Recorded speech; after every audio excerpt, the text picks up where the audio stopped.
नमस्कार दोस्तों, स्वागत है आपका यूट्यूब परिवार में। दोस्तों आज हम आपको बताएंगे VVI टॉप 25 क्वेश्चन जो कि काफ़ी इम्पोर्टेंट है और सभी एग्जाम में पूछा जाता है। अगर इस वीडियो को कर लेते हैं तो आपको लगभग 8 से 10 अंक की गारंटी हम लेते हैं, क्योंकि इस वीडियो में हमने 25 जीके पर डिस्कस करेंगे जो कि बहुत बार कई एग्जाम में पूछा गया है और पूछे जाने वाले भी हैं। और आपको लास्ट में बताना है कि आपको 25 क्वेश्चन में से कितना क्वेश्चन सही हुआ। तो चलिए सिंपल बढ़ते हैं पहले क्वेश्चन की तरफ। देखिए क्वेश्चन नंबर 1 में कहा गया भारतीय उपमहाद्वीप मूलतः एक अंग था। दोस्तों इस क्वेश्चन में कहा गया भारतीय उपमहाद्वीप मूलतः एक अंग था। इसका राइट आंसर हो जाएगा गोंडवाना लैंड। एक का राइट आंसर भी हो जाएगा। भारतीय उपमहाद्वीप मूलतः एक अंग था, गोंडवाना लैंड का एक महत्वपूर्ण अंग था। चलिए बढ़ते हैं अगले क्वेश्चन की तरफ। देखिए क्वेश्चन नंबर 2 में कहा गया दिल्ली में स्थित शांतिवन समाधि है। दोस्तों इस क्वेश्चन में कहा गया दिल्ली में स्थित शांतिवन समाधि है। इसका राइट आंसर होगा जवाहरलाल नेहरू की। दिल्ली में स्थित शांतिवन समाधि है, जवाहरलाल नेहरू की शांतिवन में समाधि हुआ था। 2 का राइट आंसर भी हो जाएगा। चलिए बढ़ते हैं नेक्स्ट क्वेश्चन की तरफ। देखिए क्वेश्चन नंबर 3 में कहा गया अजंता की गुफाएं कहाँ स्थित है। दोस्तों इस क्वेश्चन में कहा गया अजंता की गुफाएं कहाँ स्थित है। इसका राइट आंसर हो जाएगा महाराष्ट्र। अजंता की कहाँ स्थित है, तो 3 का सी हो जाएगा। अजंता की गुफाएं कहाँ स्थित है, तो महाराष्ट्र में स्थित है। चलिए बढ़ते हैं नेक्स्ट क्वेश्चन की तरफ। देखिए क्वेश्चन नंबर 4 में कहा गया सालारजंग संग्रहालय कहाँ स्थित। दोस्तों इस क्वेश्चन में कहा गया सालारजंग संग्रहालय कहाँ स्थित है। इसका राइट आंसर हो जाएगा हैदराबाद। सालारजंग संग्रहालय कहाँ स्थित है, तो हैदराबाद में स्थित है। 4 का आंसर भी हो जाएगा। चलिए बढ़ते हैं नेक्स्ट क्वेश्चन की तरफ। देखिए क्वेश्चन नंबर 5 में कहा गया निम्नलिखित में से कौन सा नृत्य स्त्री पुरुष दोनों के लिए है। दोस्तों इस क्वेश्चन में कहा गया कौन सा नृत्य स्त्री और पुरुष दोनों के लिए है। इसका राइट आंसर हो जाएगा गैर नृत्य। गैर नृत्य स्त्री और पुरुष दोनों के लिए होता है। 5 का राइट आंसर सी हो जाएगा, जो कि स्टैटिक जीके का वेरी इंपॉर्टेंट क्वेश्चन था। चलिए बढ़ते हैं नेक्स्ट क्वेश्चन की तरफ। क्वेश्चन नंबर 6 में कहा गया पतंजलि का संबंध किससे है। दोस्तों इस क्वेश्चन में कहा गया पतंजलि का संबंध किससे है। इसका राइट आंसर है साख्य दर्शन से। पतंजलि का संबंध किससे है, तो साख्य दर्शन से है। 6 का राइट आंसर सी हो जाएगा। पतंजलि का संबंध किससे है, तो साख्य दर्शन से है। चलिए बढ़ते हैं अगले क्वेश्चन की तरफ। देखिए क्वेश्चन नंबर 7 में कहा गया ब्रह्म समाज की स्थापना कौन थे। इस क्वेश्चन में कहा गया ब्रह्म समाज के संस्थापक कौन थे। इस क्वेश्चन में कहा गया ब्रह्म समाज के संस्थापक कौन थे, तो इसका राइट आंसर हो जाएगा राजा राम मोहन राय। 7 का राइट आंसर ए हो जाएगा। ब्रह्म समाज के संस्थापक कौन थे, तो राजा राम मोहन राय हो जाएगा।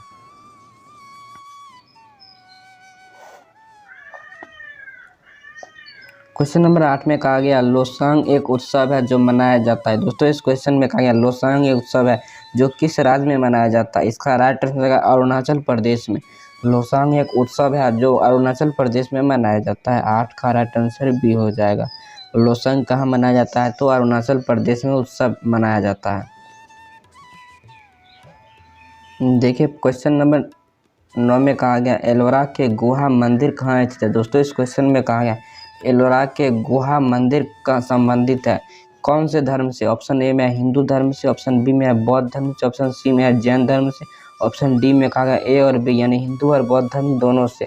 जल्दी से इसका आंसर बताइए। देखिए एलोरा के गुहा मंदिर संबंधित है हिंदू धर्म से और बौद्ध धर्म दोनों से संबंधित, इसलिए हमारा राइट आंसर डी हो जाएगा। 9 का राइट आंसर डी हो जाएगा। एलोरा के गुहा मंदिर संबंधित है हिंदू धर्म बौद्ध धर्म दोनों से संबंधित है। चलिए बढ़ते हैं नेक्स्ट क्वेश्चन की तरफ। देखिए क्वेश्चन नंबर 10 में कहा गया शक कैलेंडर का पहला महीना होता है। इस क्वेश्चन में कहा गया शक कैलेंडर का पहला महीना होता है।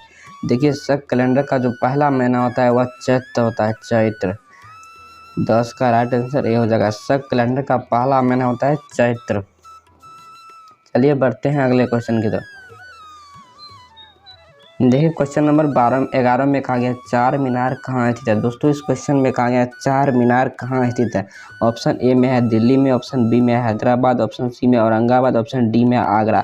देखिए चार मीनार हैदराबाद में स्थित है। 11 का राइट आंसर बी हो जाएगा। चार मीनार कहाँ स्थित है? तो हैदराबाद में स्थित है। चलिए बढ़ते हैं सिंपल अगले क्वेश्चन की तरफ। देखिए क्वेश्चन नंबर 12 में कहा गया अंतर्राष्ट्रीय मजदूर दिवस कब मनाया जाता है? इस क्वेश्चन में कहा गया अंतर्राष्ट्रीय मजदूर दिवस कब मनाया जाता है? देखिए ऑप्शन ए में है 1 फरवरी को, ऑप्शन बी में है 1 मार्च को, ऑप्शन सी में है 1 अप्रैल को, ऑप्शन डी में है 1 मई को। देखिए अंतर्राष्ट्रीय मजदूर दिवस 1 मई को प्रति साल मनाया जाता है। 12 का राइट आंसर डी हो जाएगा। अंतर्राष्ट्रीय मजदूर दिवस कब मनाया जाता है? तो 1 मई को प्रत्येक साल मनाया जाता है। देखिए क्वेश्चन नंबर 13 में कहा गया नौकरशाही की नियुक्ति की प्रकृति कैसी थी? दोस्तों इस क्वेश्चन में कहा गया नौकरशाही की नियुक्ति की प्रकृति कैसी होती है? ऑप्शन ए में तदर्थ, ऑप्शन बी में दैनिक भोगी, ऑप्शन सी में अस्थायी, ऑप्शन डी में अस्थायी। देखिए नौकरशाही की नियुक्ति की प्रकृति अस्थायी होती है। 13 का राइट आंसर डी हो जाएगा। नौकरशाही की नियुक्ति की प्रकृति कैसी होती है? तो अस्थायी होती है। चलिए बढ़ते हैं नेक्स्ट क्वेश्चन की तरफ। देखिए क्वेश्चन नंबर 14 में कहा गया गिरनार पहाड़ियाँ कहाँ स्थित है? इस क्वेश्चन में कहा गया गिरनार पहाड़ियाँ कहाँ स्थित है? ऑप्शन ए में है गुजरात, ऑप्शन बी में है उड़ीसा, ऑप्शन सी में है गोवा, ऑप्शन डी है असम। देखिए गिरनार पहाड़ियाँ गुजरात में स्थित है। 14 का राइट आंसर ए हो जाएगा। गिरनार पहाड़ियाँ कहाँ स्थित है? तो गुजरात में स्थित है। चलिए बढ़ते हैं नेक्स्ट क्वेश्चन की तरफ।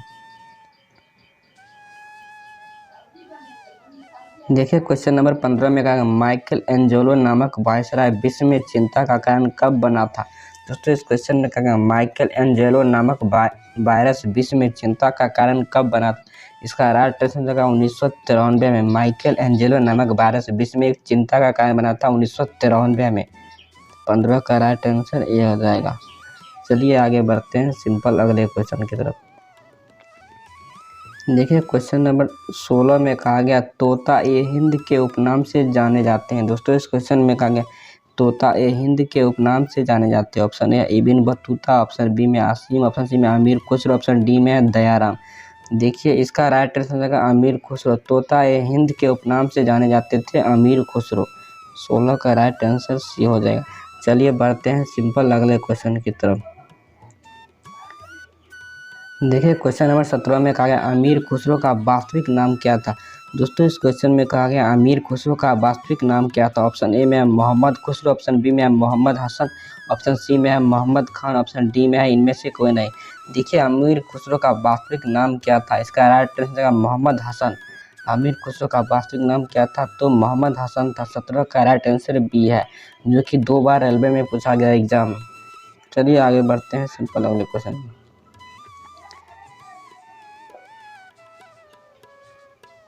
देखिए क्वेश्चन नंबर 18 में कहा गया संगीत के दुनिया में सितार के जादूगर नाम से किसे जाना जाता है? इस क्वेश्चन में कहा संगीत के दुनिया में सितार के जादूगर नाम से किसे जाने जाते हैं? ऑप्शन ए में रहीम सेन, ऑप्शन बी में त्यागराज, ऑप्शन सी में तानसेन, ऑप्शन डी में पुरंदर दास। देखिए इसका राइट आंसर रहीम सेन। संगीत की दुनिया में सितार के जादूगर रहीम सेन को माने जाते हैं। 18 का राइट आंसर ये हो जाएगा, जो कि स्टडी जीके का बार बार पूछे जाने वाला प्रश्न में से एक था। चलिए अगले क्वेश्चन की ओर बढ़ते हैं। देखिए क्वेश्चन नंबर 19 में कहा गया गुरु नानक का वास्तविक नाम क्या था? दोस्तों इस क्वेश्चन में कहा गया गुरु नानक का वास्तविक नाम क्या था? ऑप्शन ए में है गुरु, ऑप्शन बी में है गुरु नानक, ऑप्शन सी में है नानक, ऑप्शन डी में नरेंद्र नाथ। देखिए गुरु नानक का जो वास्तविक नाम था वह नानक था। 19 का सी हो जाएगा। गुरु नानक का वास्तविक नाम क्या था? तो नानक था। चलिए बढ़ते हैं सिंपल अगले क्वेश्चन की तरफ। देखिए क्वेश्चन नंबर 20 में कहा गया गौतम बुद्ध का वास्तविक नाम क्या था? देखिए ये बहुत ही इंपॉर्टेंट क्वेश्चन, इसको स्टार मार्क कर लीजिए। ये कई बार लगभग 10 से 12 बार के एग्जाम में पूछा गया, जो कि एसएससी और रेलवे चाहे दुनिया का कोई भी एग्जाम हो, सब एग्जाम में पूछा जाता है कि गौतम बुद्ध का वास्तविक नाम क्या था। ऑप्शन ए में है देवदत्त, ऑप्शन बी में सिद्धार्थ, ऑप्शन सी में है नरेंद्र, ऑप्शन डी में है इनमें से कोई नहीं। देखिए गौतम बुद्ध का जो वास्तविक नाम था वह सिद्धार्थ था। 22 का बी हो जाएगा, 20 का बी हो जाएगा। गौतम बुद्ध का वास्तविक नाम क्या था? तो सिद्धार्थ था। चलिए आगे क्वेश्चन की ओर बढ़ते हैं। देखिए क्वेश्चन नंबर 21 में कहा गया स्वामी विवेकानंद का वास्तविक नाम क्या था? दोस्तों इस क्वेश्चन में कहा गया स्वामी विवेकानंद का वास्तविक नाम क्या था? ऑप्शन ए में विवेकानंद, ऑप्शन बी में नरेंद्रनाथ दत्त, ऑप्शन सी में देवदत्त, ऑप्शन डी में कृष्णदत्त। देखिए स्वामी विवेकानंद का जो वास्तविक नाम था वह नरेंद्रनाथ दत्त था। 21 का बी हो जाएगा राइट आंसर। स्वामी विवेकानंद का वास्तविक नाम नरेंद्रनाथ दत्त था। चलिए बढ़ते हैं अगले क्वेश्चन की तरफ। क्वेश्चन नंबर 22 में कहा है किसने कहा था दिल्ली अभी दूर है। किसने कहा था दिल्ली अभी दूर है। देखिए ऑप्शन ए में निजामुद्दीन औलिया, ऑप्शन बी में फिरोज तुगलक, ऑप्शन सी में अमीर खुसरो, ऑप्शन डी में त्यागराज। देखिए किसने कहा था दिल्ली अभी दूर है, इसका राइट आंसर है निजामुद्दीन औलिया। 22 का राइट आंसर ये हो जाएगा। किसने कहा था दिल्ली अभी दूर है, इसका राइट आंसर निजामुद्दीन औलिया। चलिए सिंपल बढ़ते हैं अगले क्वेश्चन की तरफ। देखिए क्वेश्चन नंबर 23 में कहा है दुख में सब समीरण करे सुख में करे न कोई। यह पंक्ति किसने कही थी। दोस्तों इस क्वेश्चन में कहा है दुख में सब समीरण करे सुख में करे न कोई। यह पंक्ति किसने की थी, तो इसका राइट आंसर हो जाएगा कबीर दास का यह पंक्ति है, तो इसका राइट आंसर डी हो जाएगा। चलिए सिंपल बढ़ते हैं अगले क्वेश्चन की तरफ। देखिए क्वेश्चन नंबर 24 में कहा गया कर्णयोवादी रास्ते या माँ फलेसु कदाचारना किस धर्म के ग्रंथ की उक्ति है। दोस्तों इस क्वेश्चन में क्या है कर्णयोवादी रास्ते माँ फलेसु कदाचारना किस धर्म की उक्ति है। इसका राइट आंसर हो जाएगा श्रीमद् भागवत गीता का। यह श्रीमद् भागवत गीता का एक लाइन है। 24 का राइट आंसर सी हो जाएगा। चलिए बढ़ते हैं सिंपल अगले क्वेश्चन की तरफ। दोस्तों क्वेश्चन नंबर 25 में कहा किसने कहा था कि राम और रहीम एक ही ईश्वर के दो अलग अलग नाम है। दोस्तों इस क्वेश्चन में कहा है किसने कहा था कि राम और रहीम एक ही ईश्वर के दो अलग अलग नाम है। ऑप्शन ए में कबीर दास, ऑप्शन बी में महात्मा गांधी, ऑप्शन सी में स्वामी विवेकानंद, ऑप्शन डी में तुलसीदास। देखिए किसने कहा था राम और रहीम एक ही ईश्वर के दो अलग अलग नाम है, तो इसका राइट आंसर हो जाएगा कबीर दास। कबीर दास ने कहा था कि राम और रहीम एक ही ईश्वर के दो अलग अलग नाम है, इसलिए 25 का राइट आंसर ए जाएगा। दोस्तों इस वीडियो में हमने 25 विवेक क्वेश्चन पर डिस्कस किए थे। आपको बताना है कमेंट बॉक्स में कि 25 क्वेश्चन में से कितना क्वेश्चन सही हुआ। यदि वीडियो पसंद आता है तो इस वीडियो को लाइक कीजिए, शेयर कीजिए, सब्सक्राइब कीजिए। अपना ख्याल रखना और पढ़ाई करते रहना।